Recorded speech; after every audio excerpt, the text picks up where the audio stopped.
伊朗声称手握核专家遭刺杀的证据，后脚美国军事基地就遭到了不明人士的炮弹袭击，难道是伊朗的打击报复？敬请关注本期内容。近日，伊朗核专家遭到暗杀的消息在国际上引起极大关注，这是伊朗这一年以来第2位重要人物遭到暗杀。近日，伊朗表示他们已经拥有暗杀核专家的证据。随后，美军的秘密基地就遭到了炮弹的袭击。由于特朗普自己单方面退出了伊核协议，而美国领导人换届在即，因此美国有媒体表示，等拜登就任后，或许可以签署一份新的核协议。但是伊朗断然拒绝了这一提议。国际原子能机构监督伊朗遵守联合国全面行动计划的情况。12月17日，国际原子能机构领导人拉斐尔·格罗西告诉路透社，在唐纳德·特朗普总统单方面将美国从协议中撤出，并对伊朗实施制裁之后，伊朗已经违反了限制核活动的许多承诺。但是伊朗大使表示，他们不会就该协议进行谈判，因为是美国自己先单方面退出的。伊朗驻莫斯科大使卡泽姆·贾拉利在12月18日的新闻发布会上说，有许多证据表明以色列是暗杀伊朗最高核专家的法赫里扎德的幕后黑手。他说，我们相信有很多证据表明犹太国家是我们伟大科学家去世的幕后黑手，这表明伊朗的敌人已经开始害怕了。根据伊朗大使的说法，法赫扎迪在以色列情报暗杀名单上，并且他们已经为此计划了很多年。加拉里说，伊朗有令人信服的证据表明以色列卷入了暗杀法赫扎德的行径，并声明德黑兰将竭尽全力防止以后发生类似的袭击。就在伊朗宣布该消息的当天，美国在叙利亚的军事基地遭到了秘密部队的袭击。据报道，在12月18日，身份不明的持枪者向叙利亚东部农村油田的一个联合哨所发射了炮弹。据叙利亚人权观察社称，在袭击美国联盟和叙利亚民主力量之后，他们立即撤退。目前尚不清楚美国在轰炸后的人员伤亡。以色列是美国在中东的坚定势力。早在上半年，美国刺杀伊朗将军成功之后，伊朗的民族情绪就已经沸腾了。而美军在叙利亚的军事基地也时常遭到不明人士的袭击，此次很可能是伊朗对于美国的打击报复行为。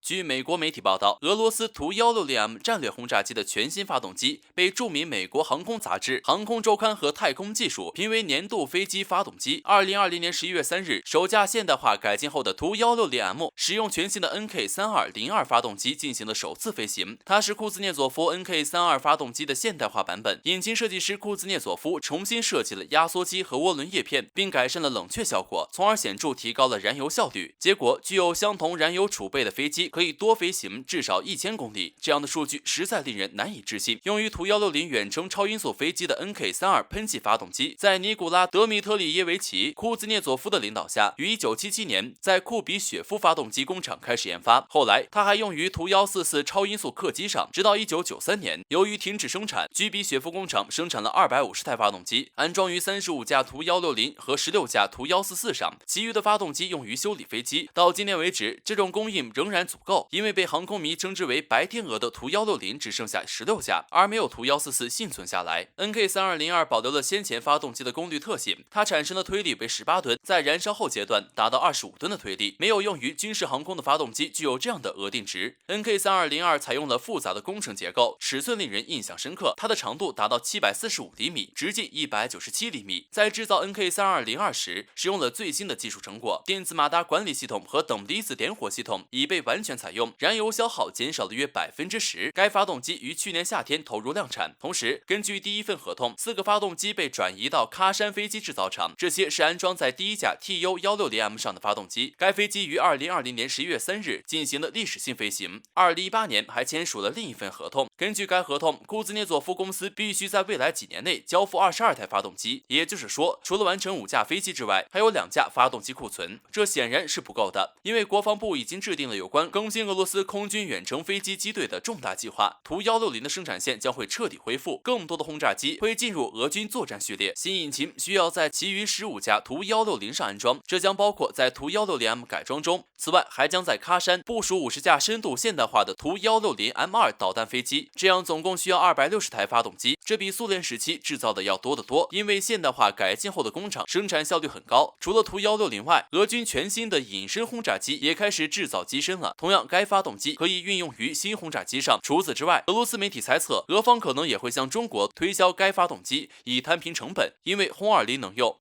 中国同样需要优秀的发动机，而这款发动机的巨大优势很难令中国方面不动心。中国西安飞机制造厂正在研发的轰20轰炸机，应该也是一种非翼式隐身轰炸机，并不追求超音速突防能力。根据中外消息来源，其飞行距离将达到12000公里。无论数据精确与否，俄制发动机的优秀性都能使其航程再增加1000公里。这样的诱惑非常之大。中国目前有8个 H6远程轰炸机团需要替换，轰20的产量绝不会太低。如果中国自研的发动机进度落后于机体，中国极可能继续采购俄制发动机，俄方就可以借此赚取巨大的利润。中国希望航程更远的轰20可以覆盖更大的作战范围，比如第1至第2岛链间的海域，轰20可以使用防区外武器攻击这一区域内的船只、基地、机场等等。而此前，中国在类似任务中过于依赖火箭军的远程导弹，而与航程息息相关的就是载油量和发动机了。中俄新一代轰炸机，甚至包括美国新一代 B-21隐身轰炸机，这3只新蝙蝠谁会走在前列？相信时间不久就会给出答案。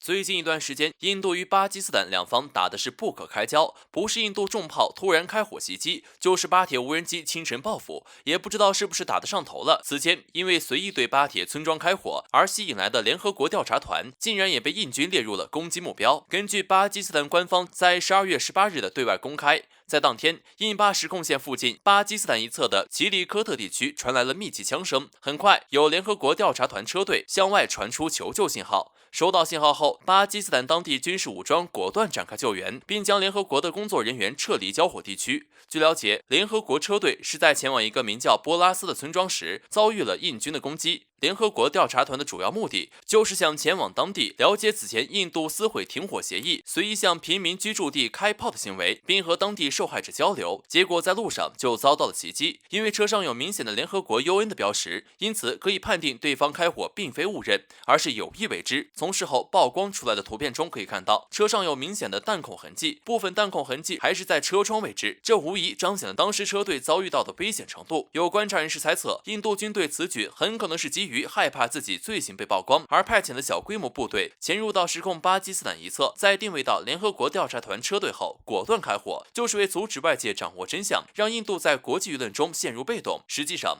朝平民开火，甚至主动将轰炸地区选择在居民较多的地方，是印度主要与巴铁争夺克什米尔地区的主要手段了。这一手法主要是其边界蚕食策略有关，在印度独立之后，就对土地面积有极其痴迷的态度。为了保证其动用武力抢占邻国土地的合理性，印度通常就有意识地朝目标地区迁移大量平民，制造印度国民的居住既成事实，要么就是移民大批人员，制造所谓民意投票，玩一手鸠占鹊巢。以前的西侵就是印度这种策略的典型受害者。而如今，印军动不动就对巴基斯坦一侧的平民居住点轰炸开火，就是想要驱赶这些巴基斯坦人，制造一个相对的无人区后，方便印度在该地区掺沙子，制造占领的既成事实。值得一提的是，网上也有另外一种看法，有分析人士认为，印度在这些年以来，尤其是今年，开始不断倒向以美国为首的西方国家，而如今制造一个联合国车队遇袭的事件，顺理成章的能够让美英等国派遣部队驻扎该地区，目的还光明正大，保护调查团安全。加上美国一直想要怂恿印度率先跳出来搞事情，如今这么好一个搅浑水的事实摆在面前，又怎么可能放过呢？